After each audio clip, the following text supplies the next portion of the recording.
So hi guys, today I'm going to take you through a quick warm-up routine that you can use in your training to make your training even better. So before we get into this warm-up routine, let us understand our three main goals with doing a proper warm-up. First is to get the joints ready. Our muscles any which way get kind of warmed up when we do our prep sets before we move to our heavy sets. But our joints do not. So our first goal is to get our joints moving, ready and warmed up. Our second goal is to kind of get the blood flowing. Our blood carries oxygen and other nutrients to all our muscles, without which they would not be working. So it is very important to get our blood flowing throughout the body properly, and that can be achieved by getting a heart rate up. Remember, this should not be very fatiguing. Last but not the least is to get our central nervous system primed. Now, what is the central nervous system? Our central nervous system is basically the signal pathway from our brain to our muscles. So when we pick up a glass or when we pick up a dumbbell, it is our brain signaling to our bicep to curl the weight. Okay? So you want this pathway to be properly primed, because if this is not primed, if your brain is not used to, giving the proper signals at the proper time, you will not be able to do very well in the gym. A prime example is that, say suppose after a workout, I ask you to sprint. Even if you are tired, you'll be able to sprint. Okay, but suppose I wake you up in the morning and without any warning, I ask you to go and sprint. You'll probably not do so well. The reason is because your central nervous system is not ready.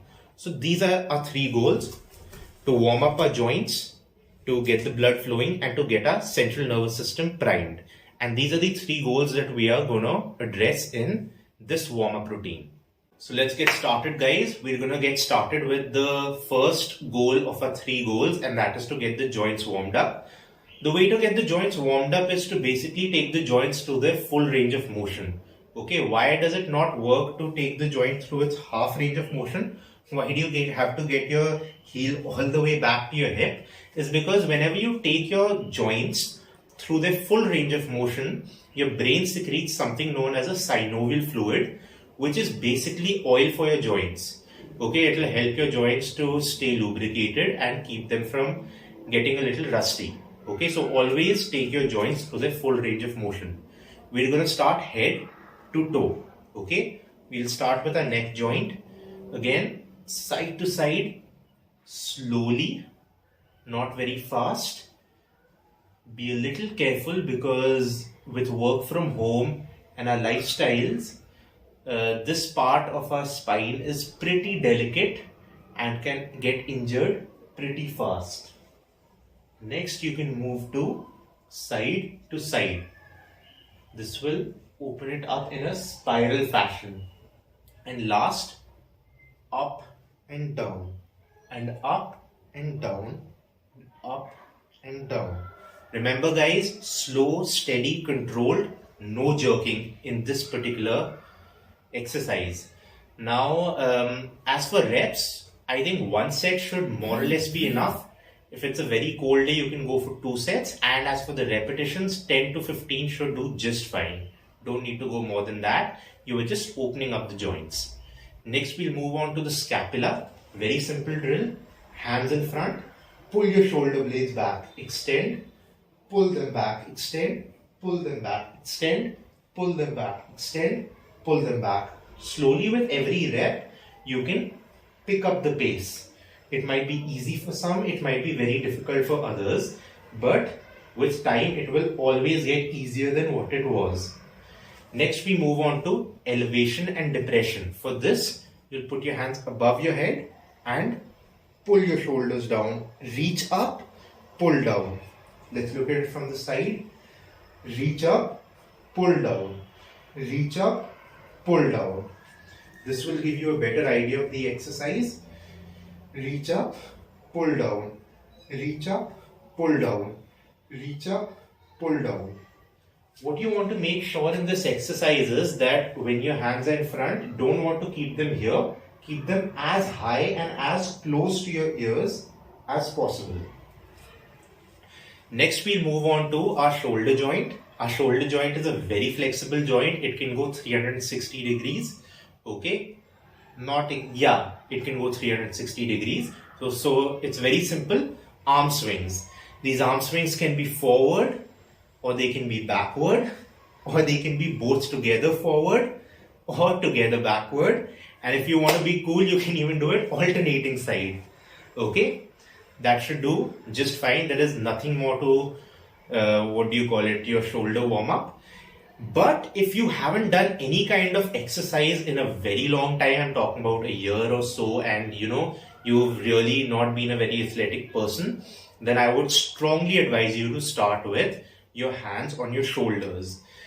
Okay, don't do it all the way, because that can still lead to some muscle strain sometimes, but this will be absolutely safe for you.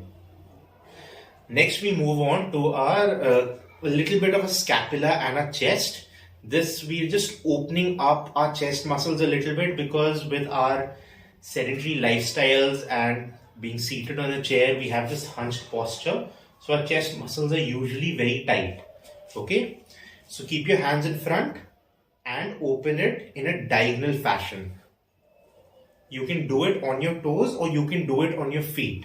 Okay, I would recommend you to start with your feet planted firm and open it in a diagonal manner.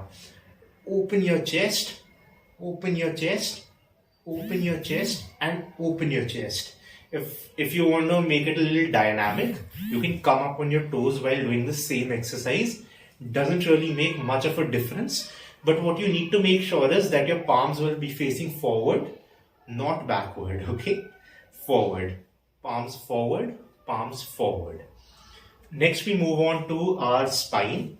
Our entire spinal column can bend forward and back, and it can twist. So these are the two movements that we are going to warm up. So for forward bending, we'll get into a quadruped position.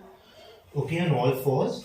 Try to keep your shoulder aligned to your wrist, and vice versa at the back, knee aligned to your hip. Okay, look up, arching your back down, then look down, arching your back up.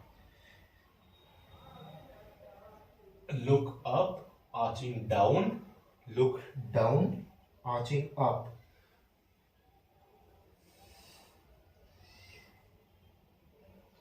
This is called the cat camel or the cat cow. It is a very useful exercise. Do not do this fast. Do it in a slow and controlled manner.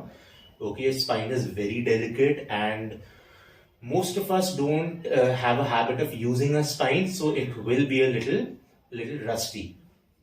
Now, when it comes to warming up the spinal part, there are two options. One is that you stay in this position. Keep your hand behind your head. Now what you need to do is you need to try to touch this elbow to this elbow. Okay? Try to touch it here and then open. Try to touch it here, open.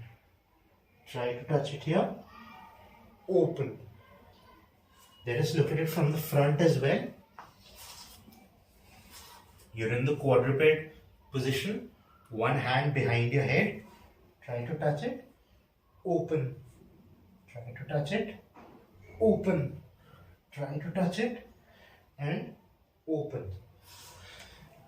Now, I understand a lot of people will not really be able to do this because it is a little challenging to balance yourself on your knees and one hand while moving in a spiral fashion. So very simple replacement for somebody who's a beginner. Open your legs a little bit, hands in front, hold it, twist, back, twist, back, twist, back, twist, back. You don't need to open your legs so wide, you can keep it at this much also, but you'll find a wider base will give you more stability, especially when twisting.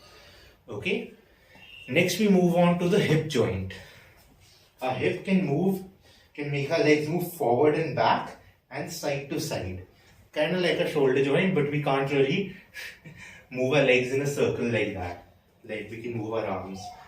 So take the support of something hands on your hip, swing your leg forward, back, forward, back, forward, back, forward, back. Again, your hip is a little connected to your lower back. So if you don't have any experience with exercise, start slow. But if you have, this is one exercise wherein you can pick up the pace a little bit. You'll do this for both the sides, front and back for both left and right. Then the next one, what you need to do is you need to move it side to side. So I am not sure if you'll be able to see, but you can hold something for support, or rather this. You'll hold something for support and open to the side, across, open to the side, across. Same with the other side, side, across, cross. Let's look at it from the front once. Take the support of something. Inside, out, inside, out, inside, out. Same for the other side. Inside, out, inside, out, inside, out.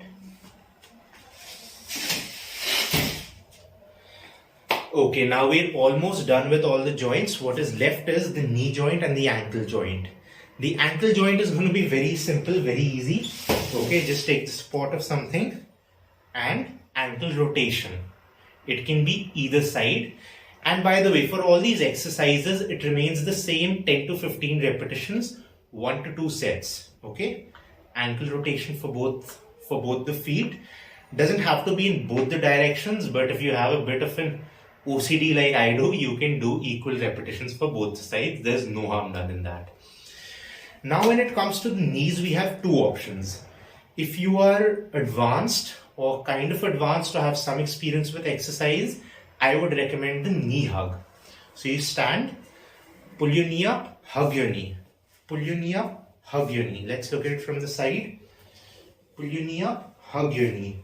Pull your knee up, hug your knee. Very simple exercise, but a lot of times we might lose our balance. So all that we need to do is take the support of a table or a wall or something, and it becomes much easier.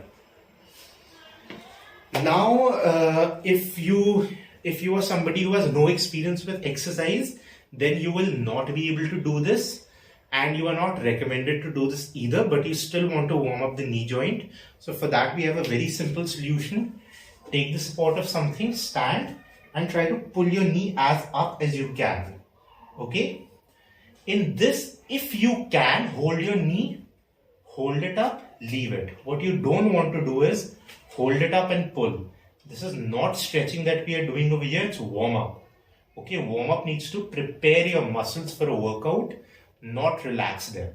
Stretching will relax them. So, hold for a short duration, leave. If you cannot hold it for a short duration, just pull up, down, pull up, down, pull up, down, pull up, down. This will give enough of a warm up for your knee joint. Now we have all the joints warmed up and primed. Now we move on to our next goal in our warm up. Our next goal was to increase our blood flow, and that we can achieve by getting our heart rate up. Okay, so getting our heart and lungs working a little bit will really help to supply blood to our entire body. And as you can already see with these exercises, I'm a little breathless, but that is not enough because my heart and lungs are still not working much. In fact, if I was not talking, I might not have been breathless at all. So when it comes to working your heart and lungs, if you have access to a gym and a treadmill, that is great. Just walk for 5 minutes. Amazing. Don't need to worry about the speed, but it should not be a stroll. It's a workout. You're not coming to stroll. So, a speed of between 4 to 6 kilometers per hour should be good for most people. Okay, if you're at home, you can just walk around. What I would advise you to do is walk in a figure of 8. So what happens is, if you walk in a circle, you will end up always training one side a little bit more. Instead, walk in a figure of 8. Make it 8 on the floor. Cross to your left, then cross to your right. Take a U-turn to your left, and then take a U-turn to your right. Okay? You can continue with this for 5 minutes. Okay, I would advise a bigger space than what I have right now. And if you are not overweight and if you are not a beginner in the gym, then you can always look at other exercises like skipping. You can do skipping with a skipping rope or just in the air like this. Okay, you can do some high knee marching. This for 5 minutes is great. This is great even for a beginner who has been exercising for around 10 odd days. They'll be able to do this. If you have to do it for 5 minutes, you may not bring your knees so high up. Just a little bit. Spot marching, spot walking, that should do as well. Okay, just get the heart rate up. Time yourself for 5 minutes. You don't need more than 5 minutes. Intensity should be anywhere from, it should be moderate. There's no range for this. It should be moderate. If it's too easy, it won't do anything for you. But if it's too hard, it'll just fatigue you out. What you don't want to do in this phase is no jump squat, no HIIT, no mountain climbers. So number 3 for us comes to be our central nervous system. Now the central nervous system gets a little bit tricky because it is a little task specific. So it can change according to the body part. But regardless, there are a few exercises that remain the same for all body parts in the gym. Because when it comes to weights, you want to keep your core tight. You want to keep your core tight and your spine safe. Okay. So if you are a beginner, we'll start with the bird dog. Bird dog, you get into the same quadruped position.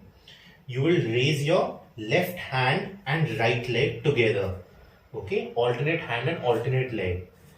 Extend. Extend. So when you do this, what you have to make sure is keeping your core tight. So take a big deep breath into your stomach and brace it as if you're about to get punched. So when you do that, you keep your spine safe, core tight, and you prepare your brain to get into the habit of doing this whenever working out. Not a lot of repetitions is not what you need. Anywhere between 5 to 8 repetitions should do the trick. Do it equally for both sides so that there are no muscle imbalances.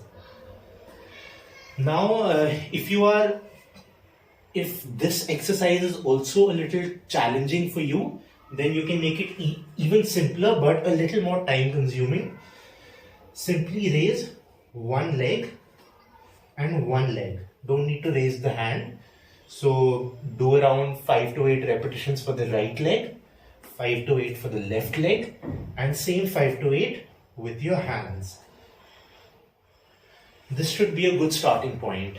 Now what if this bird dog is very easy for you and you are more of an advanced athlete?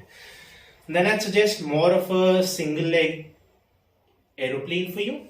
So for that, what you need to do is stand on one leg. So suppose you're standing on your right leg, obviously your left leg will go up. Okay, and so stand on your right leg, extend your left hand forward and your left leg.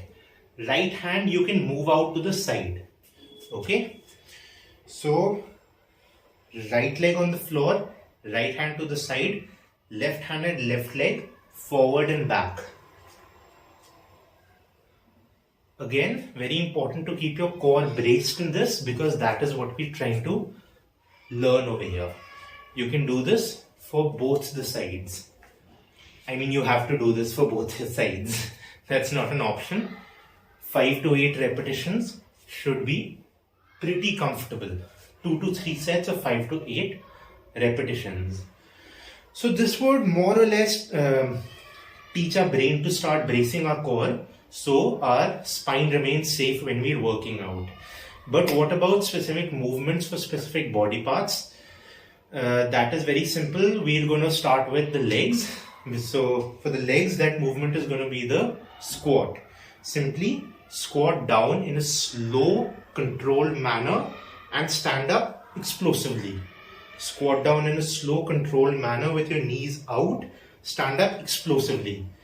This is also an opportunity when you need to really hone in on your technique. Because if you train your central nervous system to push explosively with your knees inside, that is what is going to happen when you get under the bar. Okay, so practice with perfect technique, explode with perfect technique. If squats are too hard for you, get a stool or get a chair. Touch, explode. Touch, explode. Touch, explode. This is also tough. You get something higher. Let's take this part. Okay. Touch, explode. Touch, explode. Range of motion doesn't matter a lot over here because you've already trained the joints. You just want that explosion to happen in as controlled a manner as possible. So if you cannot do full squats, do not do them. Or if full squats are a workout for you, then don't do them either. Okay? You can use partial range of motion for this one. Upper body gets a little bit more tricky. Okay, because if you're a strong person with experience, push-ups will work pretty well, the same way. Slow, controlled, explode. Slow, controlled, explode. Slow, controlled, explode. So push-ups will work for both your chest day and your shoulder day. You do not need to change the movement. But what if you cannot do push-ups, or what if push-ups are the workout for you? Then you simply resort to something like maybe knee push-ups, or if knee push-ups are challenging, then do knee push-ups on an elevation. Keep your knees together, come down, explode. Control, explode. If this is a challenge for you as well, then no worries. You can always use a platform, lean forward, control, explode. Control, explode. This is great because this allows you to adjust the height. The lower you go, the harder it gets. The higher you are, the easier it gets. So always adjust it according to your difficulty level. So next we come to a back. A back is more tricky to train because there are not really a lot of body weight movements out there that can actually be done. I mean, there are the pull-ups, but with pull-ups, you will still need a pull-up bar, which we don't have. And even if you have one, chances are that you can't perform them. And if you can do pull-ups, then maybe they're more of workout weight than, just a warm-up weight. So, but by all means, if you can do pull-ups properly and it's lightweight for you, if you can do weighted chin-ups, weighted pull-ups, then go ahead and use the pull-ups. So how you'll use it is, you'll basically pull yourself up very fast and slow on the way down. Pull yourself up fast, slow on the way down. The same goes for the lat pull down. You can use the same principle of the pull-up on the lat pull down. But what about if you're at home, or what about if you cannot do all that? What do you do then? You can simply do a kind of a row, okay? Again, the purpose is not a proper workout. It is just to prime the CNS. So a very lightweight is going to work just fine. You can use a water bottle, but luckily for me, I have these 5 kg plates that I can use for this exercise. So it's very simple. We're going to get into position for a dumbbell row, but it doesn't matter. You don't have to go all the way down. You can go partially down as much as your flexibility allows, keeping your back straight. It can be this much, it can be this much. I find it comfortable at this much, so I'm going to do it over here. It remains simple. Pull the weight up fast, bring it down slow. Fast, slow. Fast, slow. Fast, slow. Let's look at this exercise from the front. Bend down, pull it up fast, slow. Fast, slow. Fast, slow. The reason why on all these central nervous system priming exercises we are focusing on a fast concentric and slow eccentric is so that we can control the movement on the eccentric, taking care of technique, and then on the concentric we can explode, sending a message to our central nervous system to fire as fast as possible. Okay, because when it comes to lifting heavy weights, you have to our brain has to give the signal fast. If it is slow in giving the signal, then our muscles will not be able to lift the optimal amount of weight. Okay, so that's it for the video, guys. If you found the content helpful, then definitely like the video and let me know in the comments below if you're going to try this in your next workout.